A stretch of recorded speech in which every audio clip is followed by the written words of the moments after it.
राजधानी रायपुर में दृश्यम की तर्ज पर हुए हत्याकांड से इलाके में सनसनी। 21 वर्षीय बाबू को गांजा माफिया करीम लाला और उसके गुर्गों ने उतारा मौत के घाट। परिवार का एक ही चिराग था बाबू। उरला थाना पुलिस की बड़ी लापरवाही आई सामने। एसएसपी के निर्देश के बाद क्राइम ब्रांच ने 2 दिनों के भीतर मामले को सुलझाया। अब तक थाना प्रभारी पर कोई कार्रवाई नहीं। 33 दिनों बाद दफन मिली बाबू की लाश। पार्षद इकराम अहमद मुख्यमंत्री बघेल से करेंगे शिकायत। विधायक सत्यनारायण शर्मा पुलिस की लचर व्यवस्था पर नाराज। पार्षद इकराम ने हत्याकांड में और भी लोगों के शामिल होने की जताई आशंका। बिरगांव उरला क्षेत्र में गांजा व्यापार करता था आरोपी। बाबू ने हत्यारे करीम के गांजा व्यापार को पुलिस से पकड़वा कर किया था प्रभावित। नतीजा मौत। 25 तारीख को बाबू घर से गया है और उसी दिन मेरी माँ की तबीयत सीरियस हो गई तो मैं उनको लेके सूर्यास्त चला गया। हमको लगा कि 1-2 दिन में आ जाएगा, कहीं गया है, काम करने वाला बच्चा था, चला गया है कहीं, 2-3-4 दिन में आ जाएगा। 1 तारीख को माँ को मैं छुट्टी करा के घर लाया हूँ। 1 तारीख को मुझे ये जानकारी दी है कि बाबू का मोबाइल बंद है और घर भी नहीं आया है वो। तो मैंने 1 तारीख को ही शाम के थाना प्रभारी को फ़ोन किया कि बाबू मेरा भतीजा है वो घर नहीं आया है। तो बोले इकराम भाई तू उसकी सूचना ला के दे दो। मैंने सेकेंड डे अपने बाकी भतीजों को भेज के सूचना दिया, भांजा को भेज के वहाँ सूचना दिलवाया। सूचना दिलाने के बाद पुलिस अगर ये कह रही है कि हमने लेट दिया जानकारी तो ये उनके लिए शर्म की बात है। 32 दिनों को टाइम मिला। 32 दिन में उन्होंने क्या किया? चलो ठीक है, मैं स्वीकार कर लेता हूँ कि मैंने लेट किया, 1 हफ्ता 4 दिन 5 दिन में ऐसे लेट हुआ, लेकिन उसके बाद का समय आपको मिला तो क्या किया आपने? मैं एसपी से मिला, व्यक्तिगत मिला, मैं क्राइम टीआई से मिला, मैं थाना प्रभारी से 4 बार मिला। थाना प्रभारी की जाकर 4 बार निवेदन किया कि आपके पास काम ज़्यादा है, आप उस काम को क्राइम को दे दीजिए, शायद क्राइम से मेरे कोई समस्या हल हो जाए। मैं मंत्री अकबर से मिला, मतलब जितना मेरे स्तर की औकात थी मेरी, मैं उन सबसे मिल चुका, कहीं से कुछ नहीं हुआ। परसों के दिन 27 तारीख को माननीय विधायक जी से मैंने निवेदन किया कि ये प्रॉब्लम आ रहा है और मैं चाह रहा हूँ कि इस केस को क्राइम से जांच कराई जाए, क्योंकि मेरा और मेरे परिवार का सबको एक ही डाउट था कि फिरोज ने ही ये हत्या की है, फिरोज और फिरोज के साथियों ने की है। और ये बात हम बार बार पुलिस को बता रहे थे। और उसके साथी जो फिरोज ये अपने बाबू के साथी थे, उन्होंने थाना में बैठ के कहा है कि फिरोज ने मिलकर अपने साथियों के साथ बाबू की हत्या कर दी है। उसके बाद पुलिस एक्टिव नहीं हुई है। भाई साहब, मैं ये दावे के साथ कह सकता हूं कि अगर यही केस किसी आम आदमी का होता तो लाश तो मिलती नहीं है, साथ में जिन्होंने ये कृत्य किया, ये गंदा कृत्य किया है, जिन्होंने ये हत्या की है, वो आजाद घूमते, खुलेआम घूमते। क्योंकि यहां पर पूरे निगम क्षेत्र में गांजा फल फूल रहा है, नशा फल फूल रहा है। ये लोग नशा खिलाफ कार्रवाई नहीं कर रहे हैं। यही बाबू ने पुलिस के साथ मिलकर नशा पकड़वाया, उनका गांजा पकड़वाया। बाबू को 2 बार 3 बार इसी करीम ने धमकी दिया। ये बात भी थाने वालों को बताई गई। इतना सब देने के बाद, इतना सारा कुलू देने के बाद अगर आप कार्रवाई नहीं कर रहे हैं तो उसको मैं क्या समझूं? स्वाभाविक है। मैंने वो भी कहा उनको कि आप अगर उस पर कार्रवाई नहीं कर पा रहे हैं, दबाव नहीं बना पा रहे हैं, तो आप इस केस को क्राइम में दीजिए ना। मैं सिर्फ ये जानना चाह रहा हूं ये अपने पुलिस डिपार्टमेंट के साथियों से कि क्राइम स्क्वाड कोई अलग से इंसान पैदा होता है क्या? इसी डिपार्टमेंट का विभाग, वो भी विभाग है ना, इसी स्टाफ का है ना, इसी स्टाफ से वो भी होता है। उन्होंने क्यों पूछ लिया 12 घंटे के अंदर? कैसी जानकारी उनको मिल गई? इसके पीछे का रीजन तो आप स्पष्ट उससे साबित होता है कि पुलिस दबाव नहीं बना पा रही है। और दबाव क्यों नहीं बना पा रही ये भी आपको पता है, सबको पता है कि दबाव क्यों नहीं बना पा रही है। मत बनाइए दबाव, अगर दबाव न बनाने की मन है, लेकिन उस केस को कन्वर्ट तो करिए। किसी गरीब का घर उजल रहा है, किसी परिवार का एक इकलौता बेटा चला गया और आप टाल मटोल कर रहे हैं। संभवतः मेरा ऐसा मानना है कि जैसे पुलिस ने मुझे कहा कि फिरोज का कहना यह है कि हमने उसी दिन उसको ख़त्म कर दिया था। अगर उसी दिन ख़त्म कर दिया तो कोई बात नहीं। अगर पुलिस, अभी मैंने ये भी निवेदन किया कि उनको रिमांड में लेके कड़ाई से पूछताछ की जाए, क्योंकि बाबू 6.5 फीट का व्यक्ति था, 70 से 75 किलो उसको वजन था। 2 थके हुए मरे हुए लोग नहीं उठा सकते उसको, हत्या करके 2 लोग कैसे उठा लेंगे?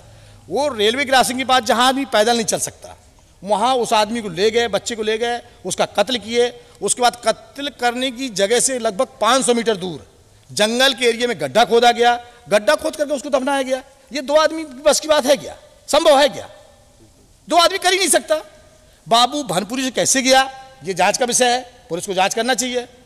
बाबू किस किस नंबर से उस वक्त बात किया ये पुलिस को पता है, मैंने निकाल के दिया, पुलिस की जानकारी में है। तो उस नंबर उन नंबर वालों ने उस व्यक्ति ने बाबू क्यों बुलाया भानपुरी, ये सब जांच करनी चाहिए पुलिस को।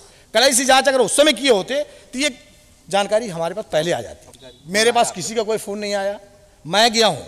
मैं 2 तारीख रिपोर्ट लिखाने के बाद लगभग हर एक दिन की आड़ में मैंने थाना टीआई या जांच अधिकारी से बात किया हूँ, मैंने एसपी से बात किया हूँ। जितनी संबंधित विभाग थे जहाँ मैं जा सकता था, जहाँ मैं कर सकता था, मैंने निवेदन किया हूँ, लेकिन उसके बाद भी कोई कार्रवाई नहीं। अंत में मुझे विधायक जी को, क्योंकि विधायक जी और पंकज भाई बाहर थे, इसकी वजह से मैं नहीं उन तक पहुँच पाया। जब विधायक जी आए मैंने पूरी बात बताई उनको, तो वो लेके गए। लेके जाने के बाद दूसरे दिन क्यों उसी पर कार्रवाई हो गई, वो लड़कों ने कबूल कर लिया। वो लड़का आपके यहाँ थाने में 2 बार 3 बार आके चला गया और आप उससे जुल्म कबूल नहीं करवा पाए।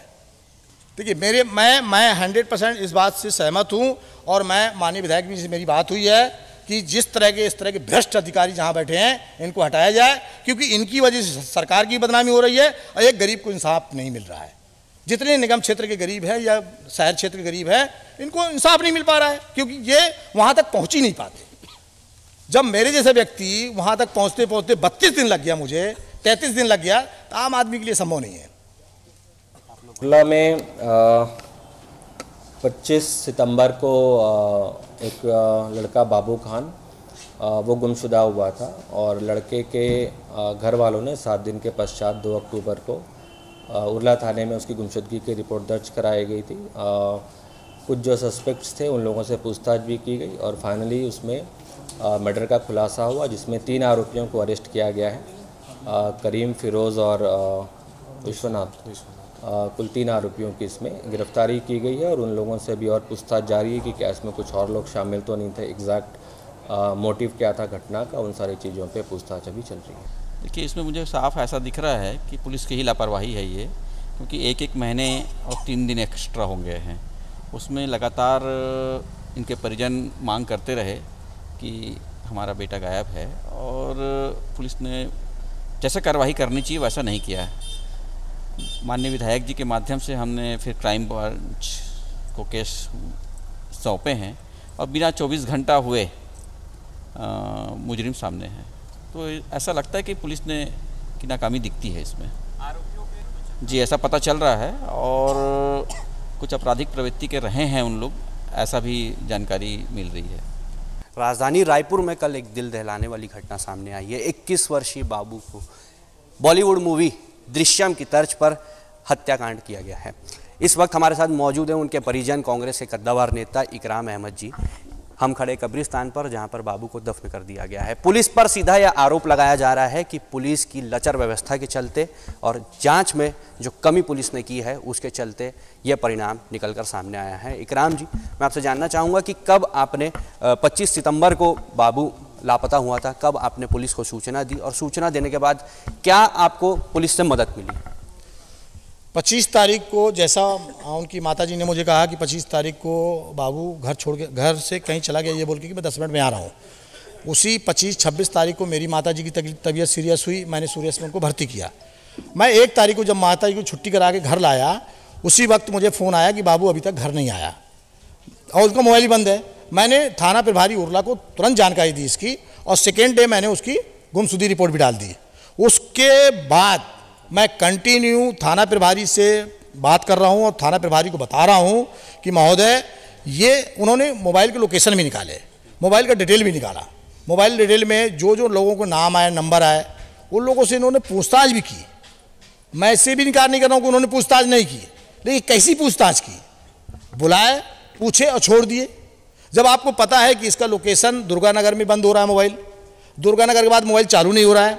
आज जहाँ पर बाबू की बॉडी मिली वो दुर्गानगर से 2.5 किलोमीटर दूर है, जहाँ फिरोज के घर है, और वो लोकेशन आपके मोबाइल में आ रहा है। फिरोज से बात करने के बाद मोबाइल उनका ऑफ हो गया है, उसके बाद से किसी की बात नहीं हुई। और उसके बाद हम लोग बार बार इस बात को बोल रहे हैं कि हमारा और हमारे परिवार का, जो उनके दोस्तों का, बाबू के दोस्तों का ये कहना है कि फिरोज के अलावा दूसरा आदमी नहीं कर सकता ये काम। फिरोज और फिरोज के साथियों ने ही इस काम को अंजाम दिया है।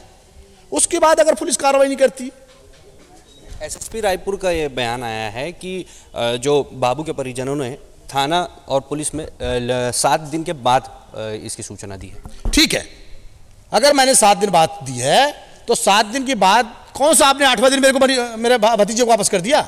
कौन सा 9वें दिन वापस कर दिया? 10वें दिन, 12वें दिन, 14वें दिन कब वापस कर दिया? आपने तो मुझे 32 दिन बाद वापस नहीं किया। 7 दिन की सजा दे रहे हो क्या मेरे को कि मैंने 6 दिन 5 दिन अगर लेट किया भतीजा की सूचना देने में तो आपने मेरे को ये सजा दे दी? महोदय, आप 24 दिन लेट है, 25 दिन लेट है, मैं तो सिर्फ 5 दिन लेट हूं। अगर ऐसा उच्च अधिकारी, वरिष्ठ अधिकारी ऐसी भाषा बोलते हैं तो शर्मनाक है। क्षेत्रवासियों के मुताबिक जो आरोपी है करीम लाला, उनका यहाँ पर एक गांजा माफिया के नाम से जाना चाहता था। क्षेत्रवासियों में उनको लेकर के भारी आक्रोश भी है। आप लोगों ने क्या समय समय पर पुलिस को सूचना दी है और गांजा को पकड़ने में पुलिस को मदद की है? गांजा का पकड़ाने वाला व्यक्ति को ही ये सजा मिली है। जो गांजा को पकड़वाया है बाबू वाजुद्दीन ने, उसी की सजा तो उसको दी गई है। तो अब बताइए, अगर ऐसी वो सजा देगा किसी को, ये तो लोगों के अंदर भय पैदा कर दिया ना। जितना हमारा युवा साथी है बिरगांव का, उसके अंदर तो भय पैदा कर दिया कि अगर आज मैंने बाबू के साथ ये किया, मैं 6 महीने बाद छूट के आ जाऊंगा। अगर तुमने इस तरह कोई घटिया हरकत की है, मेरे खिलाफ कोई कार्रवाई की है या मेरी कोई शिकायत की है, मेरा कोई माल पकड़वाया, तुम्हारे साथ भी वही करूंगा जो बाबू के साथ किया था। और बाबू इसने, करीम ने उनके बाबू के दोस्तों से इस शब्द को कहा भी कि आप बाबू को समझाइए और बाबू को बोलिए अपने काम से काम रखे, मेरे काम में इंटरफेयर करेगा तो ऐसी जगह फेंकवा दूंगा या जिंदगी भर वापस नहीं आएगा। तो कुल मिलाकर के लचर व्यवस्था नहीं, एक पुलिस की मिलीभगत कही जा सकती है, क्योंकि आप शुरू से ये दावा कर रहे हैं कि आप लोगों ने संदेहियों के नाम जो है पुलिस को बताए थे, पर उसके बाद भी क्या करीम लाला के उरला थाना पुलिस अधिकारियों के प्रभाव के चलते इतने दिन कार्रवाई नहीं हुई? देखिए, ये निश्चित तौर पर मैं ये नहीं कह सकता कि पुलिस इस केस में इन्वॉल्व है, मैं ये नहीं कह सकता। लेकिन अगर पुलिस समय पे और सही साथ जांच करती तो आज इसका परिणाम पहले आ गया होता। जो आज पुलिस कड़ी पूछताछ करती पहले आरोपियों से, तो ये मामला जल्द खुलासा हो सकता था। भाई साहब, क्राइम स्क्वाड कोई अलग से पैदा नहीं होती है। क्राइम स्क्वाड भी इसी पुलिस का एक हिस्सा है और यही क्राइम स्क्वाड जब खत्म होती है तो इसी थाने में आ जाती है। तो वही क्राइम स्क्वाड थाने में क्यों नहीं पूछ पाती? थाने में वही स्टाफ है। अगर थाने के स्टाफ ने उस ढंग से, जिस ढंग से क्राइम स्क्वाड ने 24 घंटे में पूछ के केस को सॉल्व किया, तो अगर यही थाने के लोग कर लिए होते तो ये नौबत क्यों आती? थाने के लोग क्यों नहीं कर पाते? इसके पीछे रीजन क्या है? वरिष्ठ अधिकारी बताएं इसके पीछे रीजन क्या है, क्यों नहीं अधिकारी पूछ पाते? और इसी को क्राइम स्क्वाड में भेज दो तो पूछ लेंगे। विधायक सत्यनारायण शर्मा भी इस बात को लेकर के काफ़ी नाराज है पुलिस अधिकारियों से। उन्होंने पुलिस प्रशासन के उच्च अधिकारियों से इस बात की चर्चा भी की थी, किस प्रकार के निर्देश उन्होंने दिए थे और इसके बाद इस पूरे मामले का खुलासा हो पाया। विधायक महोदय 27 तारीख को मेरे साथ गए थे एसएसपी के पास। एसएसपी उन्होंने कहा कि इस केस को आप गंभीरता से लीजिए, ये निश्चित तौर पर हत्या का मामला है। और उस बात को एसएसपी ने स्वीकारा भी कि मुझे भी संदेह हो रहा है और इस मामले में कहीं ना कहीं कुछ गड़बड़ है और मैं इसकी गंभीरता से जांच करूंगा, मेरी संज्ञान में है, ये शब्द भी उन्होंने कहा। और ठीक दूसरे दिन बाबू की लाश मिल जाती है। तो ये मतलब 32 दिन 34 दिन उरला पुलिस नहीं ढूंढ पाती और हमारे द्वारा, हमारे बाबू के साथियों के द्वारा नाम बताया गया, जगह बताई गई, सब कुछ बताया गया और उससे ये पुलिस नहीं कबूल कर पाई और उसी व्यक्ति से क्राइम स्क्वाड ने कबूल करवा लिया। तो ये सीधा साफ तौर पर आपका कहना यह है कि अगर ये मामला उरला पुलिस के पास ही रहता तो आज बाबू की लाश भी हमको नहीं मिलती? बिल्कुल नहीं मिलती। मैं दावे के साथ कह सकता हूं कि अगर ये केस आज भी अगर उरला थाने में होता तो नहीं मिलता, क्योंकि 3 बार ये व्यक्ति फिरोज, 2 बार करीम, 3 बार उरला थाने से जाके मिल के आया है। उरला थाने ने यही पूछताछ किया उनसे, तो 3 बार और चला जाता मेरे दबाव में, मैं बोल देता, टीआई को बोलता भैया बुलवा लो, बुलवा लेता, फिर पूछ के चला जाता, तो यही होता, ना बाबू मिलता ना बाबू की लाश मिलती। चूंकि आप जनसेवा के, जनता की सेवा करते आए हैं, एक बड़े पद पर आप विराजमान हैं, उसके बाद इतनी तकलीफों को आप अपने परिजन को ढूंढने में आपको लगी, तो आम आदमी का पुलिस क्या रवैया अपनाती होगी? नहीं, पुलिस का आम आदमी की प्रति रवैया बहुत अच्छा नहीं है। खासतौर से मैं शहर की बात नहीं करता, मैं निगम क्षेत्र में रहता हूँ।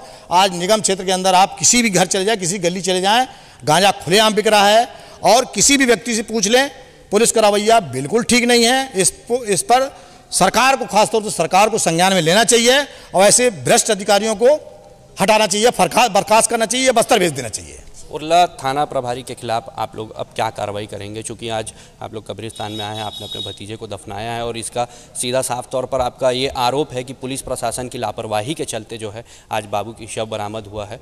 तो उरला थाना प्रभारी के खिलाफ क्या आप कार्रवाई? हमारे जो मोहल्ले के लड़के हैं, हमारे जो युवा साथी हैं, जो इसके बाबू के साथी हैं, इन्होंने एक प्लान बनाया था कि हम बॉडी को लेकर घर नहीं जाएंगे, हम एसपी कार्यालय में बॉडी को रखेंगे। जब तक संबंधित अधिकारी दोषी अधिकारी पर कार्रवाई नहीं होगी हम बॉडी को वहाँ से नहीं हटाएंगे। लेकिन माननीय विधायक महोदय के निर्देश में माननीय महोदय ने हम सभी लड़कों को समझाया, बोला कि नहीं ऐसा मत करिए, सीएम साहब से इसकी मैं बात करूंगा, एसएसपी से बात करूंगा और जो भी संबंधित अधिकारी होगा जिन्होंने इस तरह की घटिया हरकत की है, जांच में लापरवाही की है, उन पर कार्रवाई होगी। नहीं होगी तो हम आंदोलन करेंगे। क्या मानते हैं आज भी जो रायपुर पुलिस की गुम इंसान रिकॉर्ड है उसमें कई ऐसे राज दफन होंगे बाबू की तरफ? बिल्कुल दफन होंगे, बिल्कुल दफन। ये भी दफन हो जाता अगर मैं नहीं होता, इसका चच्चा मैं नहीं होता, कोई आम आदमी मीडियम क्लास का आदमी होता तो वो भी दफन हो जाता। और ये ऐसे घूमते, जितना मुलजिम है ऐसे घूमता। जानकारी के मुताबिक आपके परिवार का ये इकलौता चिराग था। 3 बहन में 1 बेटा है। ये हमारे साथ थे कांग्रेस नेता इकराम अहमद, जो कि बाबू के चाचा है। और आज जो है दिल दहलाने वाली घटना जो है राजधानी रायपुर में निकलकर सामने आई है। साफ तौर पर इस पूरे मामले में उरला थाना पुलिस के अधिकारियों की लापरवाही देखी गई है और कांग्रेस नेताओं ने दावा किया है कि वो सोमवार को एसएसपी रायपुर और मुख्यमंत्री भूपेश बघेल से मिलकर तत्काल जो है उरला थाना प्रभारी के खिलाफ कड़ी से कड़ी कार्रवाई की मांग करेंगे। कैमरामैन अभिषेक के साथ कुणाल राठी, न्यूज़ प्लस 21 रायपुर।